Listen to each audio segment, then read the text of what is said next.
Welcome to Luxor, the world's most incredible open-air museum. Here you can step back in time over 3,000 years exploring the underground temples of the Valley of the Kings, or get mesmerised by a sunset while sailing the Nile. Luxor, once called Thebes, was the pharaoh's capital during their peak from the 16th to the 11th century BC. There's so much history here, but we had just 2 days to see as much as possible. To make it easier, we hired a driver and a guide to take us to the Valley of the Kings, Hatshepsut Temple, Karnak Temple, and more. We kicked things off with a relaxing sunset cruise right on the Nile. For about $80, this sunset sail in a traditional felucca boat was certainly worth it, and it was the perfect way to start our time in Luxor. We are loving this sunset cruise. It is so beautiful seeing the sunset over the Nile. Sunsets in Africa just always hit different. It's nice on the water here with sort of 50 other little sailboats around, setting the mood with the sun going down. It is a lovely way to spend the evening here. Knowing we'd be busy exploring ancient sites and probably skipping lunch, we made sure to fuel up with an amazing breakfast at the Moudira. So got the Egyptian breakfast, we got their version of an omelette. Looks so good. A lot of food there for you to eat. You're going to be stuffed before our day of exploring. We've got different types of hummus, some Middle Eastern bread, fresh fruit, nice coffee and a hot breakfast on the way. Perfect way to start the day. We were spending our first day on the West Bank, and our first stop was the one that I was most excited for, the Valley of the Kings. You can't pre-purchase tickets, so have to line up at the entrance when you arrive, with a circa $20 ticket giving you access to 3 tombs, and then you can also choose to pay more for access to Tutankhamun's tomb. First temple we're heading into is Ramesses number 4. We thought the colours of some of the outdoor temples were incredible, but in here where it's been protected from the sun, the colours are amazing. You've got yellows, reds, blues. Wow. These tombs were absolutely amazing. The pharaohs would need protection in the afterlife, so alongside their mummified bodies, these tombs were filled with jewellery, statues and furniture. We just went through the tomb of Ramesses III. He was actually one of the most important kings. He ruled for 31 years and was apparently a fantastic warrior. So much less people here, you've got to get an extra ticket to come to this one, so it's far less busy than the other tombs. We're at Ramesses VI. Ramesses VI.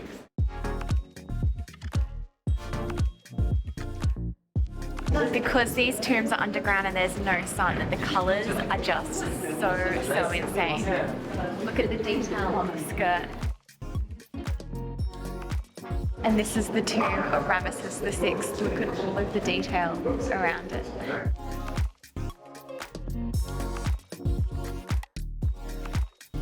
We are at Hatshepsut Temple. This one is so cool because it's built into the rock face behind us. It is just so stunning, so unique, and Hatshepsut was really interesting because she was the only female pharaoh and she ruled for more than 20 years. After the temple, we made a quick stop at the Alabaster stone factory, where these tradesmen had been making beautiful objects for thousands of years, with the profession being passed down through the generations. We couldn't help but pick up a little souvenir vase to take home. We are at Habu Temple, which was built by Ramesses III, the last of the warrior kings, and it has the deepest engravings in all of ancient Egypt, which makes it super unique and incredible. Like It was every so temple, different, yeah. Yeah, every temple is really different. We decided to splash out a little bit in Luxor and stay in luxury, pun intended, at our Moudira Hotel. It is so beautiful here. They have multiple restaurants and every single one has been delicious, and the way it has been set up is just stunning. It's right on the West Bank near the Valley of the Kings and is potentially one of the best hotels I've ever stayed at. The pool was super tempting after a long day on the road, but we had to head back to our room to get ready for dinner. And by the way, our room was pretty awesome, so come and check it out. Knock, knock.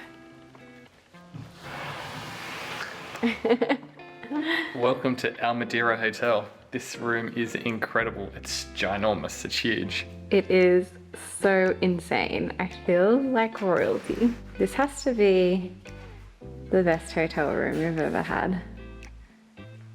Big call. Definitely the biggest bathroom, I think. I can say that safely. This is bigger than the last hotel room we had. Even the toilet room is bigger than our bathroom, but whole bathroom back home.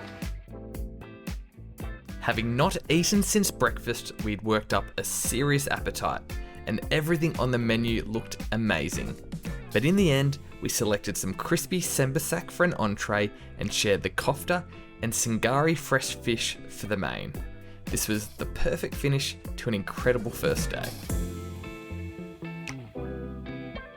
We're on the east bank this morning and going to spend the day over this side of the Nile, and now we're just heading into Luxor Temple.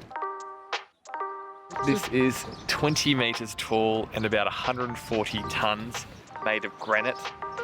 It's a single piece of granite, so to be able to get something that big, that tall, that heavy on a boat to bring it here would have been ridiculously difficult, and they don't really know how they've managed to erect it there either. There's lots of rumours and theories, but no one actually knows, but it's perfectly in the centre of its base.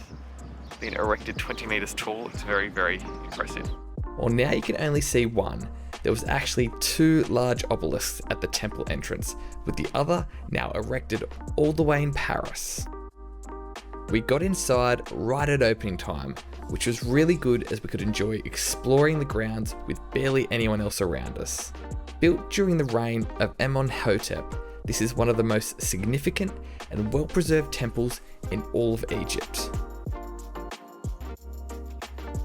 We're currently in the chapels. This is the original Egyptian one. Next is the Greek, and then there's the Roman. So each era of history built over the previous one.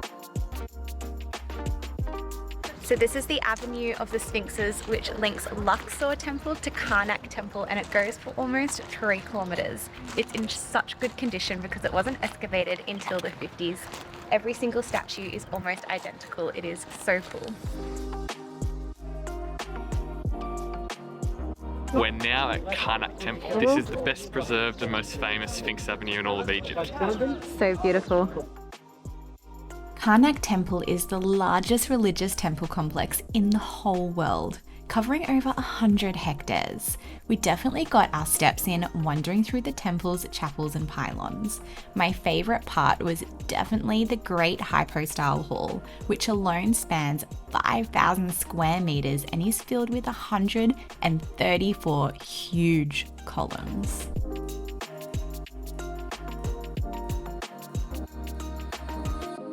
So this obelisk is 30 metres tall and is the biggest of them all in Egypt, and is the best preserved here because it's so dry and not humid, so it doesn't deteriorate. It looks smaller than the one over at Luxor Temple just because this temple right next to it is so big and grand, it actually doesn't seem so tall. While the main reason to visit Egypt was definitely for the history, the second was also to enjoy some winter sun and escape the bitter cold of the UK.